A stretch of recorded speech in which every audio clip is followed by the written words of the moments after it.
आजादी कोई प्लेट में नहीं देता किसी को। आजादी के लिए जद्दोजहद करनी पड़ती है। हमारे नबी सल्लल्लाहु अलैहि वसल्लम मदीने में पहले दिन आजादी नहीं मिल गई थी, जद्दोजहद की, कुर्बानियां दी, फिर आजाद हुए और फिर एक अजीम कौम बने। गुलाम तो कभी ऊपर जा ही नहीं सकते।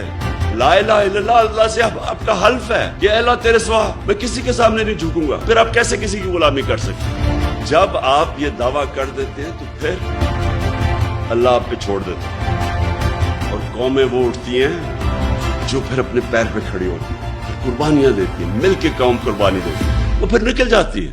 जब तक हम एक बहैसियत कौम एक सही माने में अपने आप को आजाद नहीं करते, जो हमारा कलमा हमें आजादी देता है, और जब तक हम ये चोरों की गुलामी करेंगे जो बाहर से कंट्रोल्ड है, कोई मुस्तकबिल नहीं है मुल्क का।